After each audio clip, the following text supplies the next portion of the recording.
Law of friction, this is general law of friction, right, general law of friction that frictional force किसके directly proportional होता है. So law of friction,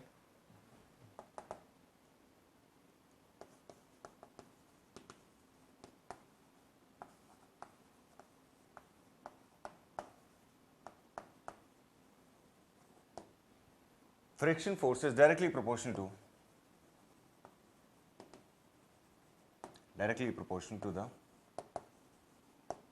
to the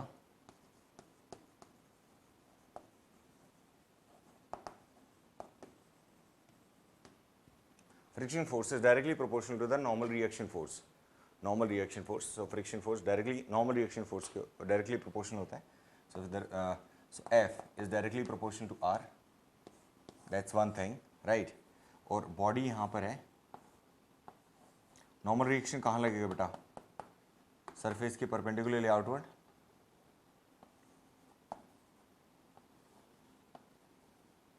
mg कहाँ लगेगा? नीचे की तरफ.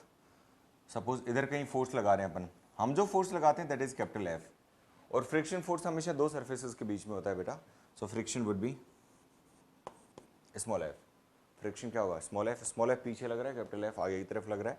सो this will be the scenario, right. R is equal to कितना आएगा अपने पास? mg. And as we know R is equal to mg, that's one thing. And apart from this, इसी को अपन कंक्लूड करेंगे आगे. f is equal to mu into r. F is equal to mu into r. Mu is coefficient of friction. Mu एक coefficient होता है, unitless and dimensionless quantity होती है, और mu हर केस में dimensionless और unitless नहीं होता. जैसे हम rolling friction पढ़ेंगे, rolling friction में unitless और dimensionless नहीं होता. Apart from that, it is dimensionless and unitless quantity. So mu would be F upon r.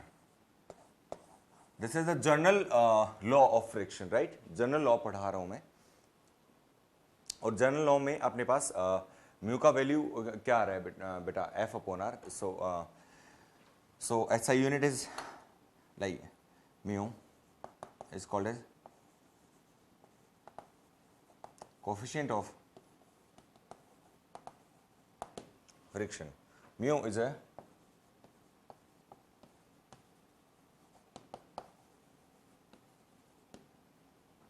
and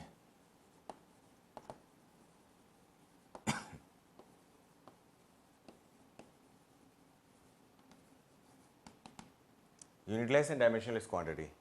Mu is a unitless and dimensionless quantity. Mu का value, so mu will be equal to F by R. Unitless क्यों? क्योंकि इसका unit ही नहीं है, तो dimension कहाँ से आएगा? Because friction is also into Newton and R reaction force also is also into Newton. So Newton upon Newton it will be frictionless quantity.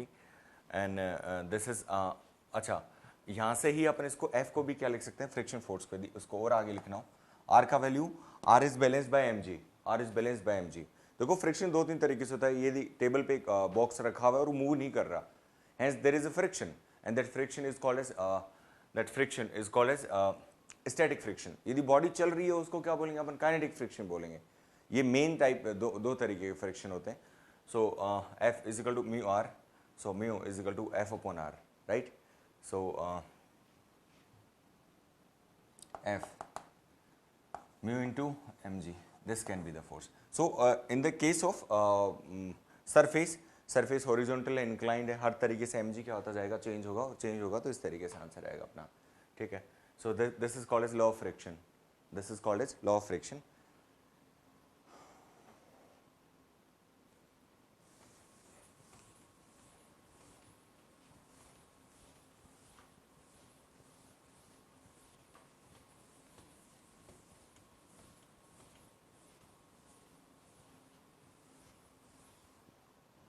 So why friction occurs? उसका रीजन क्या है? Let's study that first.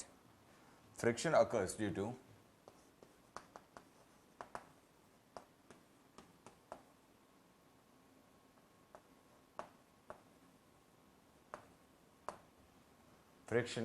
to intermolecular theory.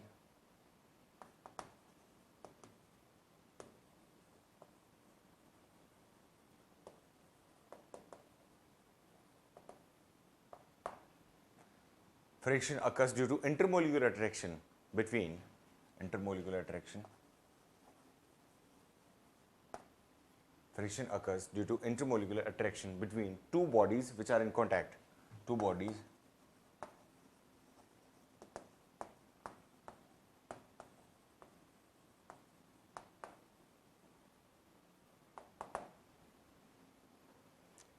which are in contact. क्या है, एक दूसरे के साथ किसमें, दोनों बॉडी कॉन्टैक्ट में.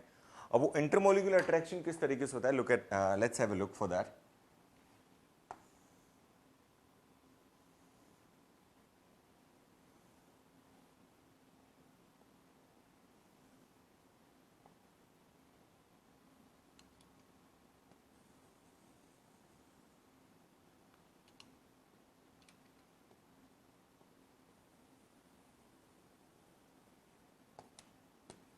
दो बॉडीज हैं, इनके बीच में यहाँ कॉन्टैक्ट है. तो ये यदि माइक्रोस्कोपिक लेवल पे देखें तो इस तरीके का कुछ दोनों सर्फेसेस आती हैं, उनको बोलते हैं rough surfaces.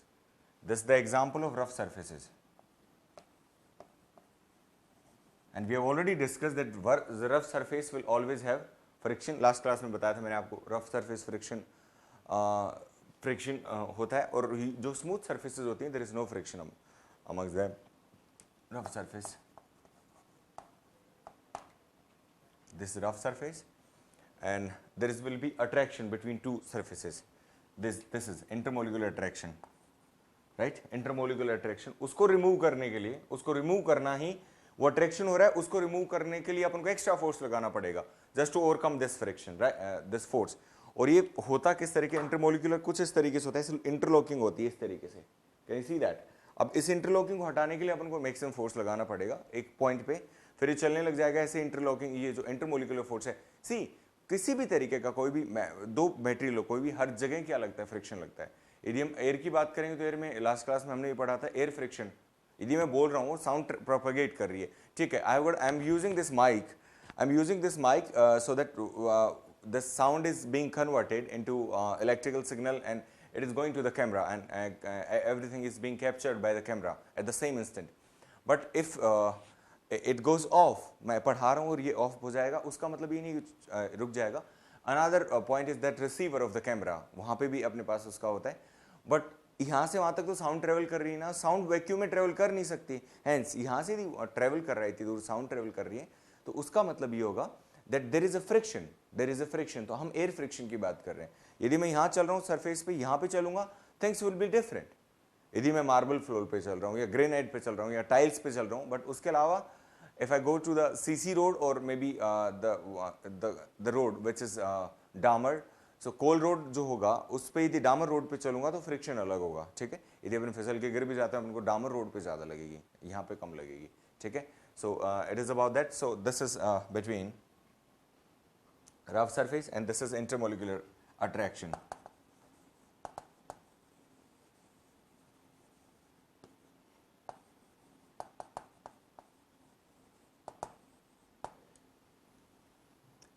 This is intermolecular attraction. इसको ओवरकम करने के लिए अपन को जो फोर्स होगा, सो यहाँ पे इसकी वजह से क्या जनरेट होगा इन दोनों इसके बीच में, that force, that opposing force, because friction की जो डेफिनेशन होती है वो क्या होता है बेटा, कुछ इस तरीके से होता है.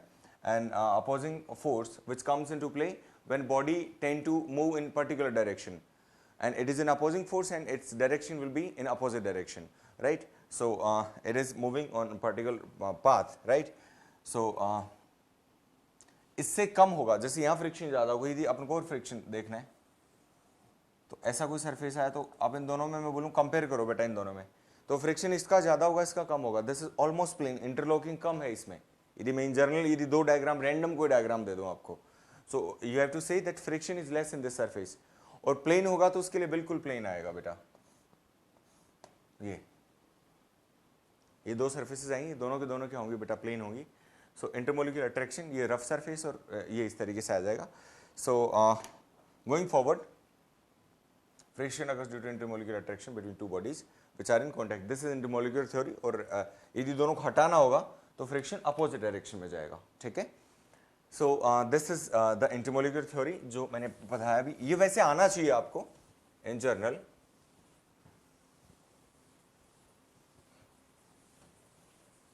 That's a concept behind friction. So fluids में हमने बात करी थी, फ्लूइड्स में फ्रिक्शन क्या होता है? Fluids means air and gases, air और इसके वाटर में, एयर और लिक्विड्स में जो होगा उसको क्या बोलेंगे हम? Viscous force. और इन जनरल जो लगता है उसको हम बोलते हैं फ्रिक्शन फोर्स मैकेनिक्स में। और अपने पास इलेक्ट्रिकल चार्ज जब मूव होता है वहाँ पे जो अपोजिट डायरेक्शन में रेजिस्टिव फोर्स लगता है, that force is called as resistance. That force is called as resistance. Resistance is itself a force. वो प्रॉपर्टी होती है, पर उसकी एक वायर की प्रॉपर्टी होती है resistance, right? So this is about it. And next is types of friction.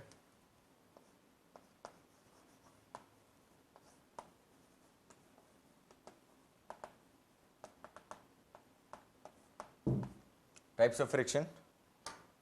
First type, types of friction. Friction कितने टाइप का होता है बेटा? Friction generally is categorise into two types, और उसके फिर सब पार्ट्स हैं, तो मैं लिख रहा हूं यहां पर। फर्स्ट इज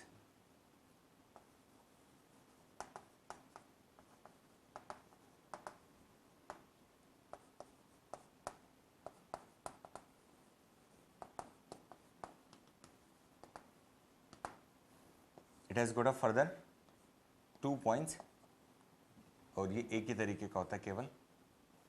इसका एक पार्ट और होता है स्टैटिक के अलावा, that is called as limiting friction.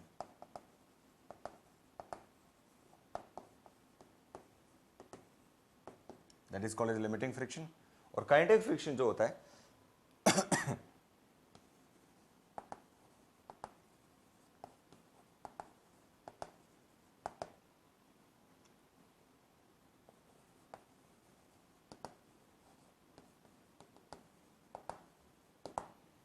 so only sliding friction we're going to study in the next one, but we will be covering everything today. So when body is static, means body is not moving over another, then the friction is called as a force लगा रहे, friction is called as static friction, right? तो मैं कुछ इसके diagram बना रहा हूँ, उसके बाद अपन इसको पूरा पढ़ते हैं।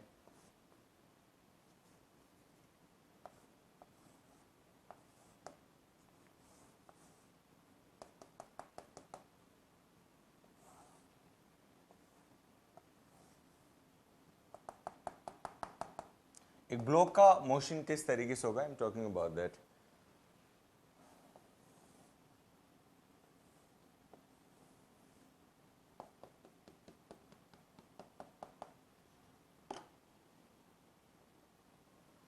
राइट, आप इधर फोर्स लगा रहे हो, इसमें आप जो फोर्स लगाते हैं दैट इज एफ, इधर बी, राइट? सो हम जो फोर्स लगाते हैं that is called as external force. क्या बोलते हैं बेटा हम उसको? External force. एफ आगे की तरफ है, मीन्स फ्रिक्शन पीछे जनरेट होगा। आप दोनों का मैग्नीट्यूड देखना बेटा, आप जितना आपने लगाया उतना ही सेम, एरो का साइज क्या होना चाहिए? सेम। फिर आपने फोर्स बढ़ा दिया, फ्रिक्शन भी आपका क्या होगा बेटा? बढ़ गया 1 पॉइंट तक। फिर आपने फोर्स और बढ़ाया, एक लिमिट के बाद फ्रिक्शन नहीं बढ़ता, so that is called as limiting friction. And that limiting friction is maximum in magnitude. उसके बाद तो फ्रिक्शन, जब बॉडी चलने लग जाएगी फ्रिक्शन कम हो जाएगा। सो that is into F. Friction इतना ही रहेगा। आपने फोर्स अप्लाइड बढ़ा दिया, सो बॉडी का वेलोसिटी एक पर्टिकुलर डायरेक्शन में आने लग जाएगा। ये चला नहीं, ये चलने वाला है और यहाँ पे चल चुका है। सो 3 तरीके का फ्रिक्शन आया। So first is called as static friction. Static का ही दूसरा part, this is limiting one, and the last one is called as इसके काइनेटिक फ्रिक्शन। लास्ट वन जब चलने लग जाएगी बॉडी, उसको हम क्या बोलेंगे? Kinetic friction. और जो सबसे पहले पार्ट में हम पढ़ेंगे वो कौन सा होगा हमारे पास? केवल sliding. When body slides over another, the friction is called as sliding friction. The friction is called as sliding friction, right? So जब बॉडी एक दूसरे के ऊपर स्लाइड करती है, it is that case, right? And afterwards rolling friction is different part. उसमें अपने पास कोएफिशिएंट ऑफ रोलिंग फ्रिक्शन भी चेंज हो जाता है, उस तरीके से होगा। इनको अपन सेपरेटली पढ़ेंगे, इनके बीच में ग्राफ डायग्राम क्या होते हैं। तो सबसे पहले हम starting with static friction. Static की डेफिनेशन लिखते हैं अपन, and after definition of static will study limiting, and then we gonna go to kinetic. और इन तीनों के फिर रिलेशन देखेंगे how it is going. So this is the case of static. ये चलने वाला है, means limiting friction, and this is kinetic, body चलने लगी तब की बात है।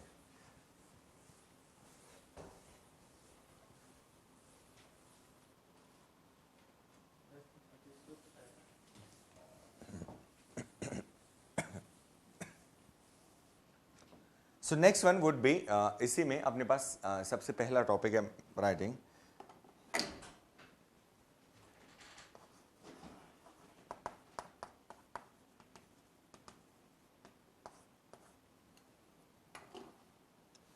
When body remains at the rest, when a body remains at the rest, even after applying an external force to move it, the friction between the body and the surface is called as static friction. Body चल नहीं रही है, कैसा भी force लग रहा हो, नहीं लग रहा हो आपको स्टैटिक फोर्स, मतलब कोई बॉडी रेस्ट पे तो सरफेस और दोनों के बीच में क्या लग रहा है, स्टैटिक फ्रिक्शन। कौन सा होगा बेटा, स्टैटिक, क्योंकि हल्का सा भी इंक्लाइनेशन हुआ, और रूम में तो होता ही है वैसे भी। हम परफेक्टली हॉरिजॉन्टल सरफेस की बात करें तो वो मूव नहीं करेगी यदि स्मूथ है, तो यदि स्मूथ है और 1 डिग्री का एंगल भी बन रहा है तो वो स्लाइड होना चालू हो जाएगी फिर वहां पर। And this is the meaning of perfectly smooth surface, right. और परफेक्टली स्मूथ के अलावा दूसरा तो क्या होगा, रफ सरफेस ही होगा। रफ सरफेस कितना भी हो सकता है ना। So here static friction,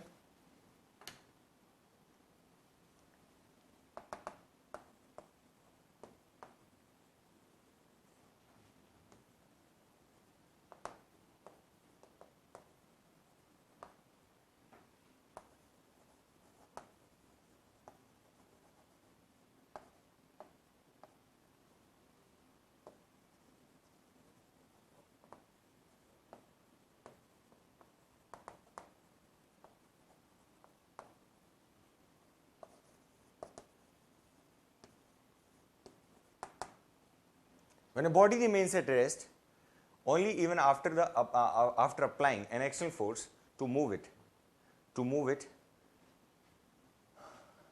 remains at rest to move it, friction between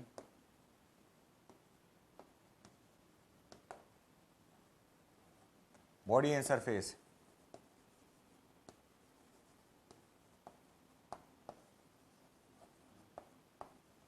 is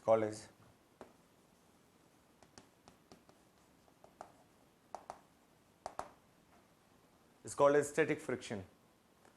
Static friction चलेगी नहीं बॉडी रेस्ट पे, it is denoted by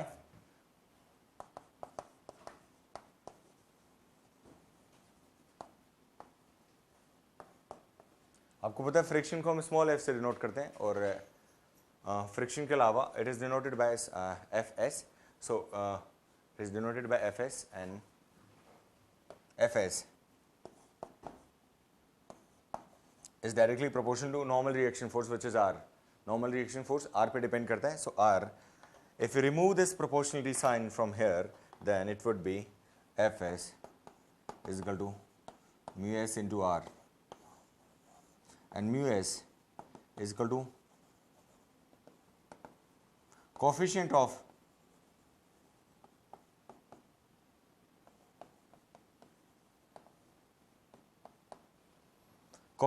static friction.